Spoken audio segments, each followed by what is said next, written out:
Hello student, welcome to Poran's classroom. আজি আমি আলোচনা কৰিম তোমাৰ বিভিন্ন শেপৰ পৰিসীমা আৰু কালিৰ সূত্ৰ। আমি যোৱা ভিডিঅ'ত আমাৰ কি কৰিছো আয়ত বৰ্গ আৰু ত্ৰিভুজৰ বিভিন্ন শেপৰ আমি কালি পৰিসীমা কি হয় বিলা ওলাইছো।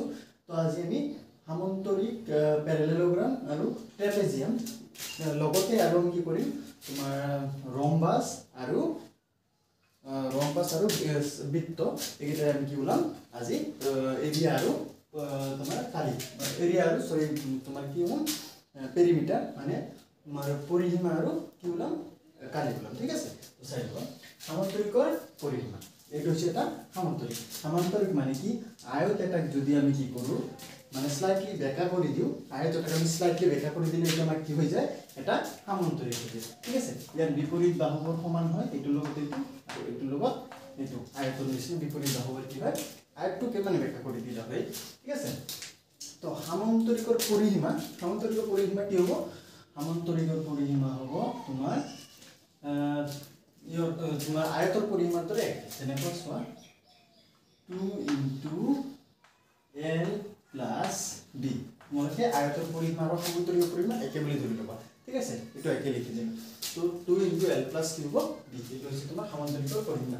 এতিয়া সামান্তৰিকৰ কালি কি হব এইখিনি কি বুলি কোৱা হয় বেস ভূমি, এইখিনি কোৱা হয় ভূমি, এইখিনি কি বুলি কোৱা হয় উচ্চতা হাইট এইচ বুলি বুজোৱা হয়। হাইট মানে উচ্চতা, বি মানে বেস মানে ভূমি। ঠিক আছে, তো সামান্তরিকর কালি কি হব সামান্তরিকর কালিৰ সূত্ৰ হৈছে ভূমি পূৰণ উচ্চতা। ভূমি মানে হৈছে বি পূৰণ উচ্চতা মানে হৈছে এইটো হৈছে তোমাৰ সামান্তরিকর কালি।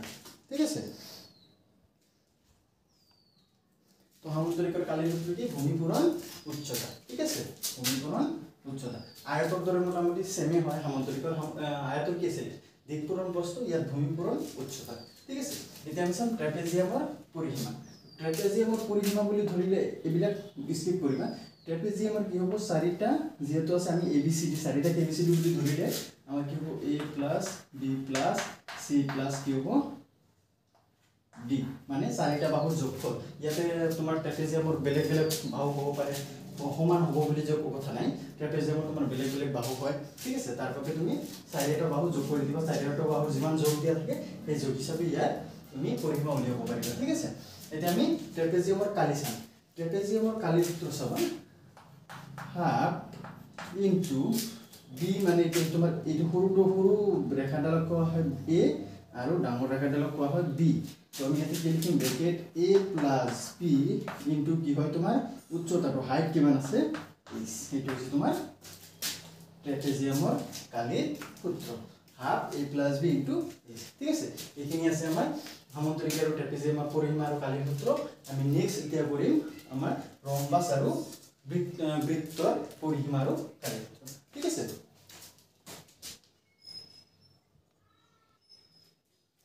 এতিয়া চোৱা এতিয়া আইছো আমি ৰম্বাস আৰু বৃত্ত। ঠিক আছে, ইয়াৰ আগত আমি কি লিখিলো তোমাৰ সামান্তৰিক আৰু কি আছে তোমাৰ সামান্তৰিক আৰু ট্ৰেপেজিয়াম হয় না।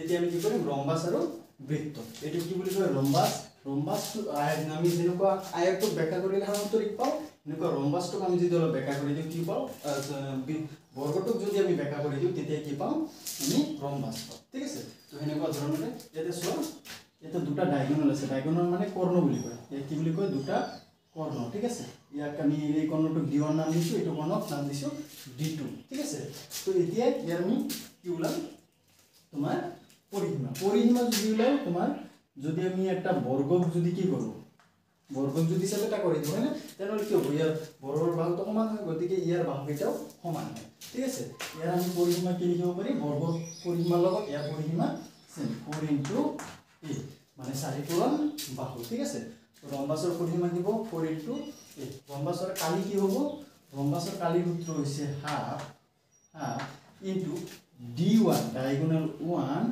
Into diagonal 2 D2। ঠিক আছে, ৰম্বাসৰ পৰিসীমাৰ সূত্ৰ হৈছে কালিৰ সূত্ৰ হৈছে এই তোমাৰ কৰ্ণ দুটাৰ পূৰণফলৰ আধা। কৰ্ণ দুটাৰ পূৰণফলৰ আধা মানে হাফ D1 ইনটু D2। এইটো যিমান মান দিয়া থাকিব এইটো মান দিয়া থাকিব, এইটো পূৰণ কৰিলে হাফ কৰিলে আমি কি পাই যাম ৰম্বাসৰ কালি। ঠিক আছে, এতিয়া আমাৰ বৃত্তৰ পৰিসীমা বৃত্তৰ পৰিসীমাৰ বাবে তোমালোকে বৃত্তটো চাই ল'ব ভালকে বৃত্ত এইখিনি কি বুলি কয় ৰেডিয়াছ মানে ব্যাসাৰ্ধ এটা বৃত্তৰ এই চেণ্টাৰৰ পৰা যেটো তোমাৰ এই সাইডৰ পৰিধি বুলি কয় পৰিধিৰ যেটো দূৰত্ব হয় তাক কি বুলি কোৱা হয় ৰেডিয়াছ আৰু ইয়াতে আমি এটা মান দিছো পাই বুলি কয় মনত ৰাখিব এটো পাই ইয়াৰ নাম কি পাই এই পাইটোৰ মান হৈছে 22/7 এটো হৈছে পাইৰ মান ঠিক আছে তো এটো পাইৰ মানটো আমাৰ ইয়াতে লাগিব কাৰণে আমি এটা লিখিছো ঠিক আছে তো আমাৰ বৃত্তৰ পৰিসীমা সূত্ৰ হৈছে তোমাৰ 2 পাই r 2 এটো হৈছে তোমাৰ সূত্ৰৰ মতে পাই মানে হৈছে কিমান 22/7 পাইৰ মান আৰু তোমাৰ r টো হৈছে কি ৰেডিয়াছ এটো হৈছে তোমাৰ ৰেডিয়াছ ঠিক আছে এটো হৈছে তোমাৰ বৃত্তৰ পৰিসীমা সূত্ৰ তে বৃত্তৰ কালিৰ সূত্ৰ কি হ'ব বৃত্তৰ কালিৰ সূত্ৰ হৈছে তোমাৰ পাই এই পাইৰ স্কয়াৰ পাই r ৰেডিয়াছ পাই r স্কয়াৰ মানে পাইৰ লগত এই ৰেডিয়াছটোৰ 2 গুণ মানে 2 গুণ ৰেডিয়াছটোৰ 2 গুণ আমি পূৰণ কৰিলে কি পাও তোমাৰ এটো কালি পাও এইখিনি আছিল আমাৰ ৰম্বাস আৰু কি বৃত্তৰ কালি আৰু পৰিসীমা আৰু বাকি আগৰখিনি তো তোমালোকে চালাই যদি কিবা অসুবিধা হৈছে তোমালোকে কমেন্টত জনাবা আৰু এনেকুৱা ভিডিও পাই থাকিবলৈ মোৰ চেনেলটো সাবস্ক্ৰাইব কৰিবা।